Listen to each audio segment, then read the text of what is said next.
cold blood, the horror that comes with the snow. The snow had been falling for days. It came in thick, swirling gusts, covering the landscape in an endless sheet of white. The town of Hollow Pines, nestled deep in the mountains, had long grown used to brutal winters, but this one was different. It was too quiet, too still. Ethan Carter adjusted the scarf around his neck, his breath visible in the freezing air. The radio station where he worked had gone silent 3 days ago, just static now, an eerie reminder that something wasn't right. The power outages had been sporadic at first, but now seemed permanent. Phones were dead, and the roads had disappeared under feet of snow.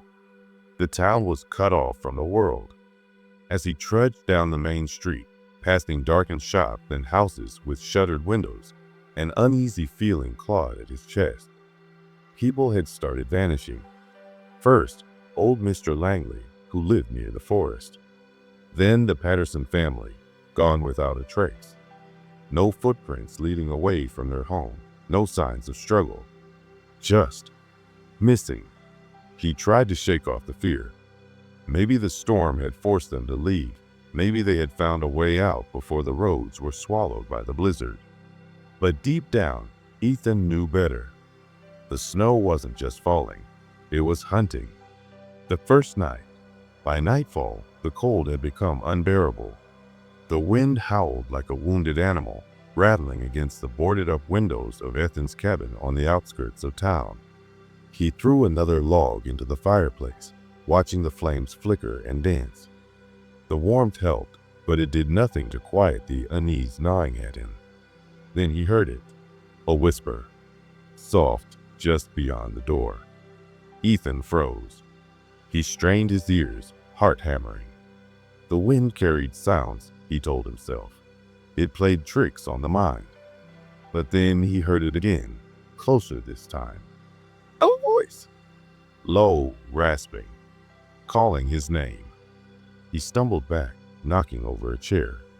The firelight cast long shadows on the wooden walls, and the cabin suddenly felt too small, too vulnerable. The whispers became a scratching, fingernails, or something worse, dragging along the outside of the cabin.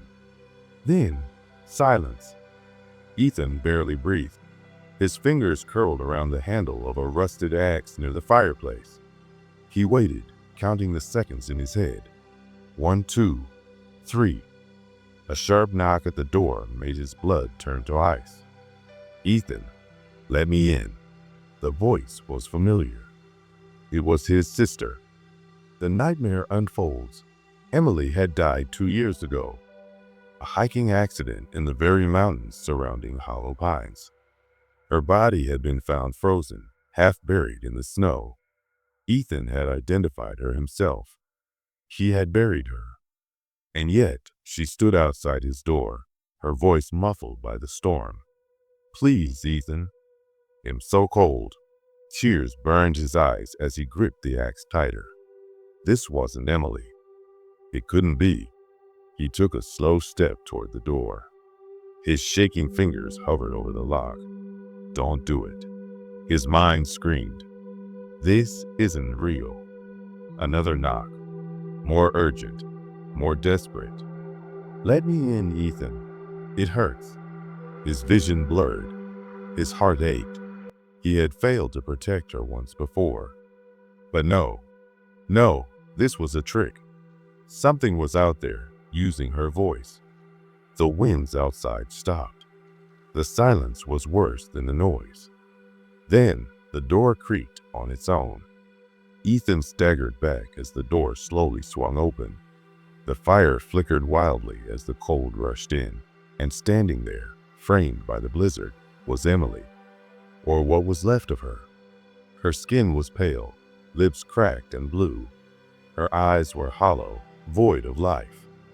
Her clothes, the same ones she had died in, were stiff with ice and clung to her thin frame. But the worst was her smile, a twisted, unnatural grin. Ethan, she whispered, stepping inside. I missed you. The final stand. Ethan swung the axe. It passed through her like mist. The thing that wore Emily's face tilted its head, amused. "You can't fight the cold," it murmured. "You belong to it now." The warmth in the room vanished, replaced by an unbearable, suffocating chill. Frost crept along the wooden floor, the windows cracking as ice spread across them. Ethan gasped, feeling his breath leave in a puff of white. His body stiffened, fingers turning numb as the cold seeped into his bones. It was inside him now. The snow, the whispering storm. It wasn't just an outside force. It lived. It waited. It took. Ethan stumbled back, his knees buckling. His vision blurred as Emily, or whatever had stolen her form, leaned closer. "Just let go, brother. The cold is peaceful." His body begged for warmth. His mind screamed to fight. She thought of hollow pines, of the people still alive, still trapped in this nightmare. With a final, desperate effort, Ethan reached for the fireplace poker, its metal searing hot. He plunged it into the thing's chest. A scream, not human, pierced the air. The room shook. The ice cracked. The figure recoiled, its face contorting in rage as it shattered like brittle glass. The cold recoiled with it. The storm outside seemed to break, the howling winds dying to a whisper. The frost retreated from his skin, warmth slowly returning to the air. Ethan collapsed, gasping. The whispers had stopped. The end of winter. The morning light was the first Ethan had seen in days. The storm was over. The town of Hollow Pines was still standing, but its scars remained. Houses stood empty. Snow-covered streets held no footprints. Ethan knew the town would never be the same. The cold had taken too many, but it hadn't taken him. As he stepped outside, the snow crunching under his boots, he hesitated. In the distance, beyond the trees, something shifted in the frost. A whisper, a promise. The cold always comes back.